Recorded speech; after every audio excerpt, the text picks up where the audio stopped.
दोस्तों, वीडियो शुरू करने से पहले एक बात, आप सभी ने पिछले वीडियो को बहुत सारा प्यार दिया और मुझे बहुत अच्छा लगा।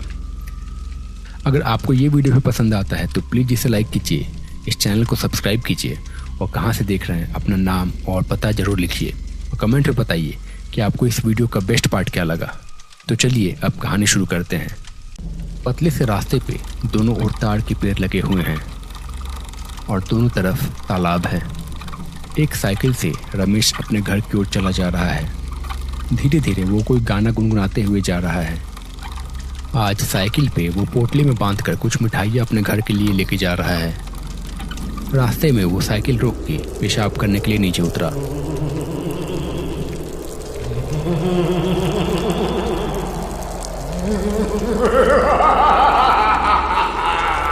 फिर थोड़ी देर में वो फिर से साइकिल पर सवार होकर अपने गांव की ओर चल पड़ा।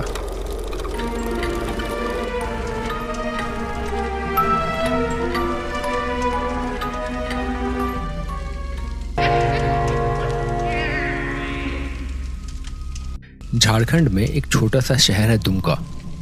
ये शहर झारखंड की संस्कृति को बहुत अच्छे तरीके से दर्शाता है, पर अभी भी शहर से कुछ ही दूर जाने पे आबादी कम हो जाती है। लोग कम है, घर कम है, रास्ते खुले हुए हैं और आसपास जंगल है। ऊंचे ऊंचे ताड़ के पेड़ हैं और कहीं कहीं पे तालाब और पोखर भी है। दुमका के बाहरी इलाकों में भी कई छोटे बड़े मकान हैं, कुछ कच्चे तो कुछ पक्के। यहाँ एक शिव जी का बहुत ही प्रसिद्ध मंदिर है, बाबा शुमेश्वर नाथ। कई राज्यों से लोग यहाँ पे आते हैं दर्शन के लिए। यहाँ के लोग बहुत ही सीधे साधे हैं। बाहरी दुनिया की चकाचौंध से इन्हें कोई मतलब नहीं है। इनके लिए शाम को मिलके एक दूसरे से गप मारना और साथ में बैठ के चाय पी लेना, इसी में इन्हें खुशी मिलती है। एक शाम हरिया की चाय की टपरी पे नरेंद्र बाबू, समर और धीरज बैठ के चाय पी रहे थे। बारिश तेज हो रही है। इनका रोज का ही है ये। रोज ऐसे ही चाय की टपरी पर बैठ के तरह तरह की बातें और गप मारते रहते हैं ये। कभी बात होती है विज्ञान की, तो कभी पार्टी पॉलिटिक्स की, तो कभी अलग अलग तरह की फिलॉसफी। नरेंद्र चाचा ने कहा, अगर ऐसे ही बारिश होती रही तो धान की रोपनी अच्छी हो जाएगी। फसल अच्छी हुई अगर बाबा की कृपा से तो सब खुश हो जाएंगे। हाँ, वो सब तो ठीक है, लेकिन दिन भर बारिश होती रहती है, कहीं आ जा भी नहीं सकते। समर भाई, हमें पता है तुम्हें बाजार घूमना कितना पसंद है, लेकिन बारिश तो जरूरी है ना। तभी उन्होंने देखा कि बारिश में एक पागल सा आदमी खड़ा हुआ है।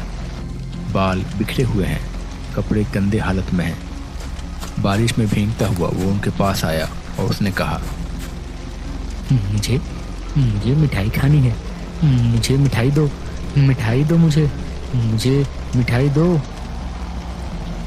मुझे मिठाई खानी है। अरे ये फिर से आ गया, चल जा यहाँ से, भाग जा यहाँ से, घर जा अपने, चल भाग। ना जाने अच्छे खासे आदमी को ये क्या हो गया है। चाचा, आपको क्या लगता है गांव में ये जो सारी अफवाहें फैली हुई हैं भूत प्रेतों की, ये सब सही है क्या? मतलब मैंने कभी ऐसा देखा तो नहीं है, पर बातें सुन के डर तो बहुत लगता है। गांव में 3 लोगों की मौत हो चुकी है और 2 पागल हो चुके हैं। अब क्या बताऊं इस बारे में। न जाने हमारे गांव को किस छलावे की नज़र लग गई और न जाने कब। सब तो ठीक था, अचानक से ये सब शुरू हो गया। अच्छा, सबसे पहले किसके साथ होना शुरू हुआ था?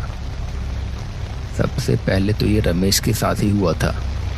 अच्छा खासा सही सलामत था, न जाने कैसे एक ही रात में पागल हो गया।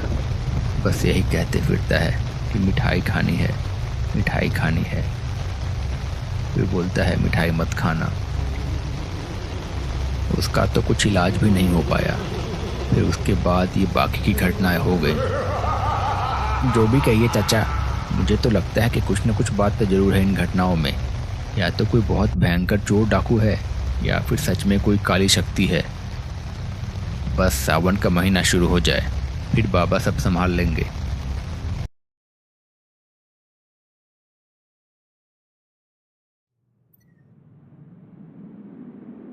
आज तो कोई नहीं है घर पे, सब नानी के घर गए हैं। आज अच्छे से खाना बनाऊंगा और आराम से खाऊंगा।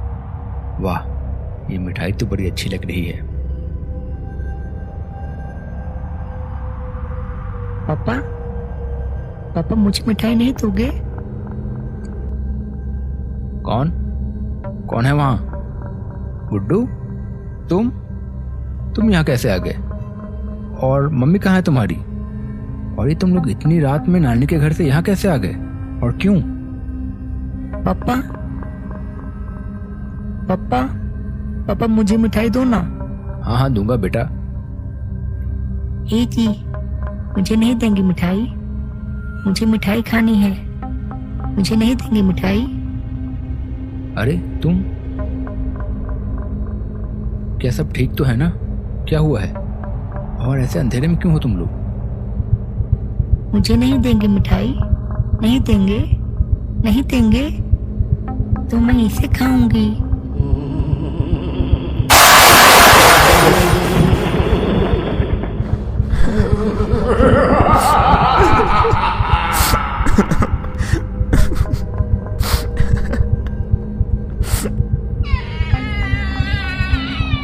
नहीं, ये क्या हो रहा है? ये क्या हो रहा है?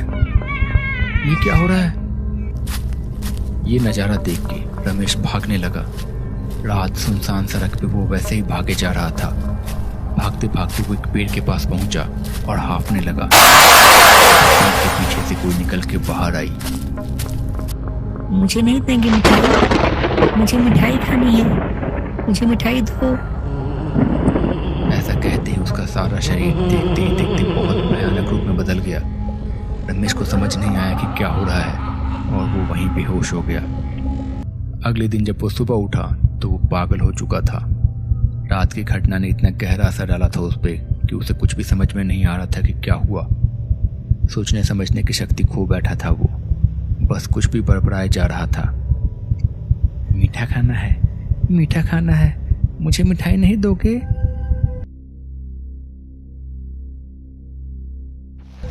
फिर इसी तरह कुछ देर बातें करने के बाद आखिरकार नरेंद्र चाचा ने कहा, अच्छा ठीक है, फिर अब मैं चलता हूँ। फिर समर ने कहा, चाचा मैं भी चलता हूँ, यहाँ से अकेले जाना सही नहीं है। रास्ते पे मंदिर की सरहद ख़त्म हो जाती है तो उसके बाद फिर बहुत सारी घटनाएं होती है, मैं भी आपके साथ चलता हूँ। अच्छा ठीक है, चलो साथ जाना ही ठीक है। ऐसा कह के दोनों उसी रास्ते पे निकल पड़े। रास्ते में वो लोग कुछ बात किए जा रहे थे। थोड़ी दूर में उनकी नज़र गांव के पुराने पानी की टंकी पे पड़ी। इस टंकी में अब पानी नहीं है। ये टंकी अंग्रेजों के ज़माने की है, ये बस ऐसे खड़ी है अब।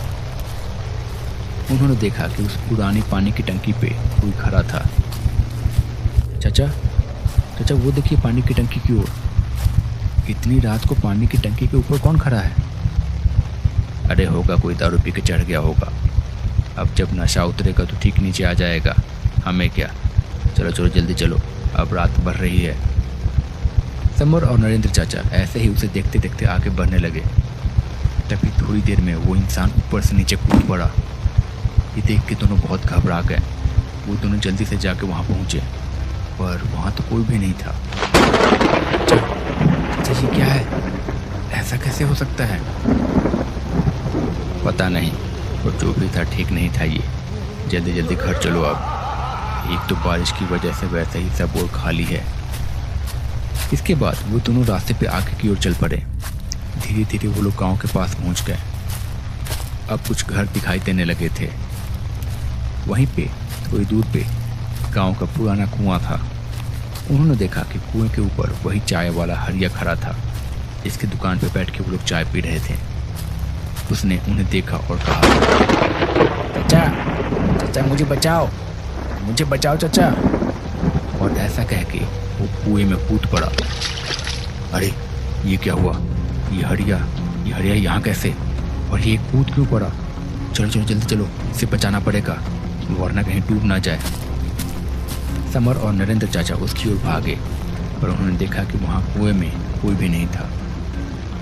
समर ने फिर कहा, चाचा ये सब क्या हो रहा है? ये सब क्या था? वो ना हो ये सब छलावा है। अभी तो जितना जल्दी हो सके यहाँ से चलो घर। ये सब बात करके वो लोग जैसे जैसे अपने घर पहुँचे और किसी तरह से उस रात को सो गए। अगले दिन सुबह में सब शांत था। रात की बारिश के निशान अभी भी दिखाई दे रहे थे। आसमान में अभी भी बादल थे थोड़े बहुत, पर बारिश नहीं हो रही थी। लोग अपने अपने कामों में लगे हुए थे। कोई अपने घर का काम कर रहा था तो कोई अपने रोजगार के इंतजाम में था। नरेंद्र चाचा और समर वहीं एक जगह पर बैठ के कुछ बात कर रहे थे। शायद वो लोग कल रात की घटना के बारे में चर्चा कर रहे थे। वहाँ गांव के मंदिर के पुरोहित जी आए। उन दोनों को बहुत गहरी चर्चा में देख के उन्हें थोड़ा आश्चर्य हुआ, पर उन्होंने कुछ कहा नहीं। इतने में नरेंद्र चाचा की नज़र पुरोहित जी पे पड़ी और उन्होंने पुरोहित जी से पूछ लिया, पुरोहित जी प्रणाम। हाँ नरेंद्र, बोलो क्या बात है, बड़ी गहरी सोच में हो। चाचा ये छलावा, इसके बारे में क्या कहना है आपका? क्या ये लोगों का पीछा भी करता है? मेरा मतलब है कि अगर एक दिन मिल जाए तो क्या अगले दिन भी इसके मिलने के आसार होते हैं क्या? ऐसा कुछ तय नहीं है। किस्मत खराब रही तो बार बार मिल सकता है, जब तक कि कुछ नुकसान न पहुंचा दे, पर आमतौर पे कम ही मिलता है ऐसा। लेकिन एक प्रजाति होती है जो बार बार पीछा करती है और कुछ न कुछ करके बहुत सारा अहित कर ही देती है। गांव में भी ऐसी घटनाएं आजकल बहुत बढ़ने लगी है। पर तुम क्यों पूछ रहे हो, कुछ हुआ है क्या? हाँ चाचा, कल रात को मुझे और समर को भी एक ऐसा छलावा मिल गया था। बड़ी मुश्किल से जान बचा के हम लोग भाग गए वहां से। अब तो ये सारी घटनाएं दिन पे दिन बढ़ते जा रही है, इसका कुछ तो कीजिए। कुछ ना कुछ तो करना पड़ेगा। सुनो, मुझे हो सके तो शाम को मंदिर में मिलो और 2-4 लोगों को और लेते आना। मंदिर में क्यों पुरोहित जी? मंदिर में क्या होगा? वो सब मैं तुम्हें शाम को ही बताऊंगा। बस तुम आ जाना और कुछ लोगों को भी लेते आना, हमें कुछ इंतजाम करना पड़ेगा। तो दोस्तों, कैसा लगा आपको ये पार्ट? अगर आपको ये पार्ट पसंद आया है तो प्लीज़ इसे लाइक कीजिए और चैनल को सब्सक्राइब करना ना भूलें। मिलता हूँ बहुत जल्द अगले पार्ट के साथ। तब तक के लिए मस्त रहिए।